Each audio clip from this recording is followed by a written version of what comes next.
अब बात अंसारी को सुप्रीम कोर्ट ने बड़ी राहत दी, इस पर आपको क्या कहना है?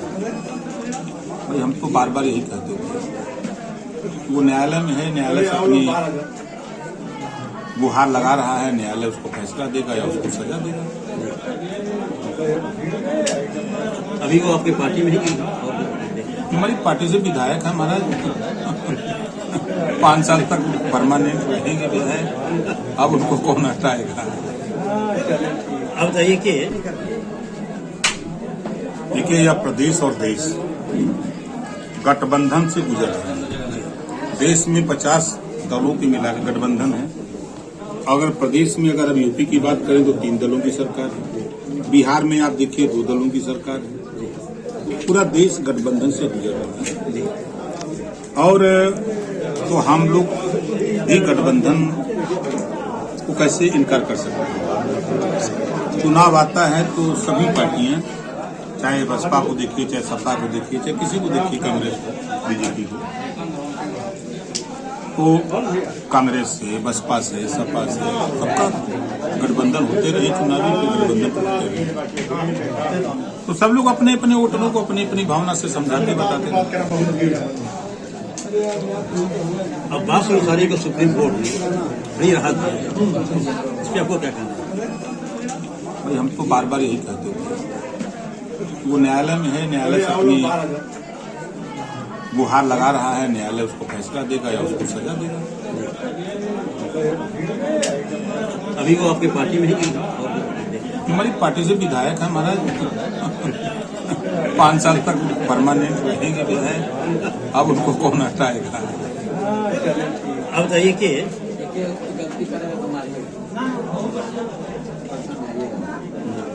भारतीय जनता पार्टी जो है जनगणना, जो मूल मुद्दा आपका है जाति जनगणना को लेकर इस पर कितनी सहमति दे रही है? देखिए कभी कोई उम्मीद नहीं किया था कि भगवान राम का मंदिर अयोध्या में हाई कोर्ट तो सुप्रीम कोर्ट आदेश देगा, लेकिन आस लगाए लोग बैठे रहे, लड़ते रहे। वो दिन आया कि मंदिर चाहने वाले लोगों के लिए मंदिर बना। उसी तरह 1931 में बाबा साहब डॉक्टर अम्बेडकर के चाहने से जातिवार जनगणना हुई थी 31 में। फिर बाबा साहब डॉक्टर अम्बेडकर ने संविधान में व्यवस्था दिया कि हर 10 साल की जातिवार जनगणना हो।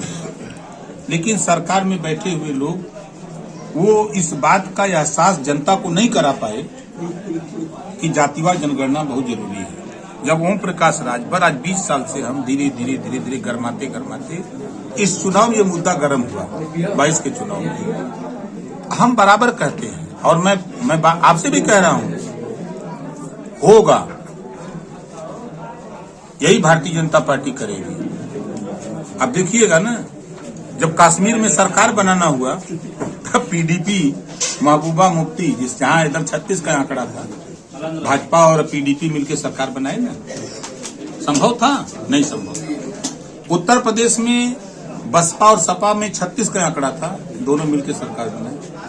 बिहार में आप देखिए, नीतीश जी ने कहा कि हम भाजपा समझौता कर नहीं सकते, राजनीति से संन्यास ले लेंगे, मिलकर सरकार बनाए। उन्होंने कहा कि हम घर बैठ जाएंगे लेकिन लालू की पार्टी समझौता नहीं करेंगे, सरकार चल रही है।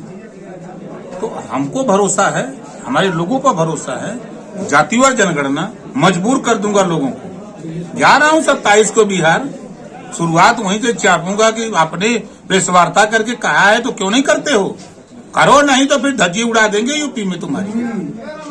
चापी चापा हो ही तो कैसे ना हो। अध्यक्ष जी, आप ब्रजेश पाठक जी के साथ मंच साझा किया, क्या मान लिया जाए कि आप भाजपा के साथ हो गए? भैया मेरे, जब मैं बसपा में था तो वो बसपा में थे, जब मैं भाजपा में समझौता किया तो वो मंत्री बने, हम भी मंत्री बने। हमारी पार्टी के एक नेता हैं, उनके विद्यालय चलता है, तो उनके पिताजी की ख्वाहिश थी कि हॉस्पिटल खोला जाए, बिना पैसे में इलाज किया जाए। सब लोग पैसा से करते हैं, बिना पैसा से करेंगे। तो उसके उद्घाटन के लिए हमसे उन्होंने निवेदन किया, तो मैंने उनसे कहा, तो उन्होंने कहा कि बिल्कुल चलेंगे। कोई पार्टी का मंच नहीं था, वो विद्या अस्पताल के उद्घाटन का मंच था। अब उसका अब बाल का खाल आप लोग निकालिए, जनता निकाले, तो हम क्या कर सकते हैं? नहीं, जो लोग देखते हैं वही ना बात। तो भाई ठीक बात है, नहीं आपकी बात सही है, लेकिन जो सच्चाई है उसको मैं बता रहा हूँ। ये बताइए, जब जब चुनाव जिस राज्य में होता है उस राज्य में ईडी, इनकम टैक्स कितनी दलेंगे जितनी से दुखित पड़ा जाता है उसको लगाया जाता है, इस पर क्या कहना है? हम वो कहना ईडी लगा देंगे। यूपी में चुनाव हो रहा था, हमसे ज्यादा बीजेपी के खिलाफ बड़े नेता छोटे नेता के बोलने वाला कोई था? क्यों नहीं ईडी सीबीआई लगा दिया? डरता वो है जो कहीं न कहीं से उसका हाथ दबा है। और ये कांग्रेस ने सिखाया है कि देखो ईडी और सीबीआई से डरवाओ और नेता को दबाओ और सरकार बनाओ। तो कांग्रेस ने रास्ता दिखाया, उसी रास्ते पर बीजेपी चल करके ईडी सीबीआई भेज रही है चुनाव। नया काम थोड़ा है। सत्ता से पहले भारतीय जनता पार्टी की हर स्टेट में मुख्यालय बहुत कम थे। सत्ता के बाद इस धड़ल्ले से उनकी मुख्यालय खुले हैं, तो क्या कहना है? सैया भाई कोतवाल तो अब डर काहे का? आप बताइए, जब प्रदेश और देश का सत्ता हाथ में बा, पूरा खजाना हाथ में बा, तो एक नहीं 1000 कार्यालय बनाए तो क्यों रोकी? वो अपना बना रहे हैं, अपना डेवलप कर रहे हैं अपनी पार्टी का। अभी उत्तर प्रदेश में 37 लाख बच्चों ने पेट का एग्जामिनेशन दिया है, और एग्जामिनेशन को क्या समझ रहे हैं आप? क्या हाई स्कूल और इंटर की परीक्षाओं खत्म कर दिया जाए, फिर यही परीक्षा रखा जाए जिससे बच्चों को नौकरी मिलेगी? नहीं, हाई स्कूल इंटर की परीक्षा देखिए, अब एक समय था कोरोना में हम और नेता और जनता भीतर थी, कमरे में अपने कैद थी, और पत्रकार और पुलिस दो ही लोग सड़क पे दिखते थे, तीसरा कोई नहीं दिखता। तो उस दौर से गुजरने के बाद इधर 2 साल से परीक्षाओं का जो दौर हुआ हाई स्कूल इंटर बीए की, उसको थोड़ा तब्दील लोग किए। नीट के एग्जामिनेशन करा करके आप क्या देना चाहते हैं? इसका वैल्यू 1 साल तक मात्र है। 1 साल के बाद बच्चा अपनी बेकार हो जाएगा, इसको इम्तहान देना पड़ेगा। नौकरी की वैकेंसी है ये नहीं है, पेट के एग्जामिनेशन करा रहे हो आप, इस पर क्या करना पड़ेगा? ये सरकार जो अपना कानून, सब सरकार बनती है तो अपना अपना अलग अलग कानून करते हैं। हमारी सरकार बनेगी तो हम तो बहुत साफ गिरी शिक्षा, अनिवार्य शिक्षा और एक समान शिक्षा इसको लागू करेंगे। रोजगार परक शिक्षा, कक्षा 4 से मोबाइल बनाना, मोटरसाइकिल बनाना, पंखा बनाना, फ्रिज बनाना, लाउडर बनाना, कैमरा बनाना, 100 विषय होगा।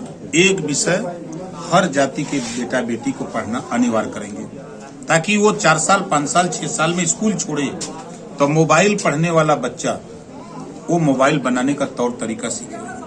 मोटरसाइकिल की ट्रेनिंग देने वाला पढ़ने वाला बच्चा वो मोटरसाइकिल बनाना सीख ले, ताकि स्कूल छोड़ने के बाद वो बेरोजगार न रहे, कहीं न कहीं दुकान खोल करके 2-4-5 हजार लगा के वो 200-500 रुपया में रोज कमा सकता है। ये मेरी सोच है कि रोजगार परक शिक्षा देश में लागू होना चाहिए। एक राष्ट्र होने के बावजूद कि राष्ट्रीय पार्टी एक शिक्षा की बातें क्यों नहीं करती सिवाय आपके? जाके पैर फटे बेवाई सोही जाने पीर पर आई। अब कोई स्काई लैब से कोई ऑस्ट्रेलिया पढ़ के आई, कोई अमेरिका पढ़ के आई, कोई रूस पढ़ के आई, ओके क्या पता हो कि धरातल पे क्या हाल है। धरती पर तो हम न घूमत भाई। आज जरूरत है पत्रकार आयोग की। कौन नेता नहीं बोलते पत्रकार आयोग गठन पर? एक भी नेता नहीं बोलता है कि फोटोग्राफर दुर्घटना बीमा हो जाना चाहिए, कोई नहीं बोलता है। बोलता है तो ओम प्रकाश राजभर, चूंकि हम आपके बीच में रहते हैं, हम दर्द को जानते हैं, इस नाते बोलते हैं ना। क्यों कहिए हमको ये नौकरी जो है नहीं, तमाम सरकार की तमाम योजनाएं जो ठेका पे चल रही है, ठेका समाप्ति पर क्या करना है? नहीं, देखिए, जो ये प्राइवेट सेक्टर को दिया जा रहा है, हमारी सरकार बनी न तब प्राइवेट सेक्टर में भी आरक्षण लागू कर देंगे महिला का, और प्राइवेट सेक्टर में देने की जरूरत नहीं है।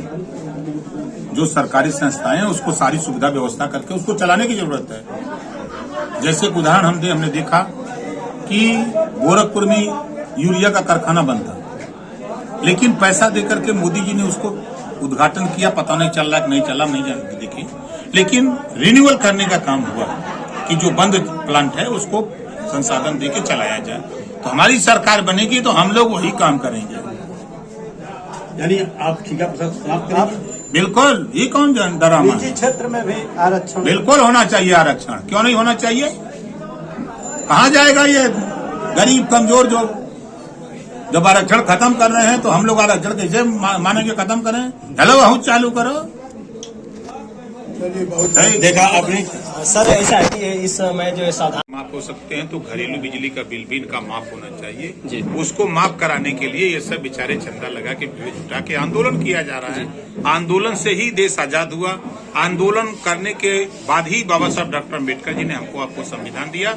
जो आज आप माइक लेकर के सवाल कर रहे हैं, ये बाबा साहब डॉक्टर अम्बेडकर अगर आंदोलन करके संघर्ष करके हमको आपको पावर नहीं दिए होते, उस समय का जरा गौर देखिए कि बेटा मरा हो और बाबा साहब विदेश में जानबूझ करके विदेश जा रहे हैं हमारे आपके लिए। पत्नी मरी हो और कोर्ट में बहस कर रहे हैं, व्यक्ति फांसी पे नहीं हो, हमारे जो देश में लड़ने वाले लोग जो अंग्रेजों ने जिनको बंद कर दिया था जेल में, उनको बचाने के लिए पत्नी का सुध भूल करके बाबा साहब डॉक्टर अम्बेडकर ने बहस किया। अगर हम आप हों और घरे कोई बीमार हो जाए ना तो छोड़ के माइक साइक भाग जाएंगे। सर लखीमपुर में आपने सावधान यात्रा आपके करने के बाद मनोज राजभर शुद्धि के लिए जो है हवन पूजा करवाए हैं, और इन विपक्षी नेताओं पर आपका क्या विचार है? छोड़ो यार इस सब चलिए देखिए भी आपने बहुत ही साफ लफ्जों में आपने कहा है कि आपकी सरकार बनती है तो एक बहुत ही अहम मुद्दा को आपने छेड़ा है, और वो मुद्दा ये है कि ठेका प्रथा को समाप्त किया जाएगा। प्राइवेट सेक्टर में भी अगर सरकार बनती है तो वहाँ भी आरक्षण देंगे। आरक्षण तो देंगे ही, सबसे पहला मुद्दा है कि प्राइवेट की ठेकेदारी सत्ता को समाप्त करेंगे। 10,000 15,000 की नौकरी मिलती है, जो ही नौकरी मिलने से खत्म हो जाएगा तो 60,000 70,000 की होगी। बहुत अहम मुद्दे को आपने छेड़ा है कि हमारी सरकार बनेगी तो प्राइवेट ठेकेदारी को समाप्त किया जाएगा। 22 न्यूज की बात करने के लिए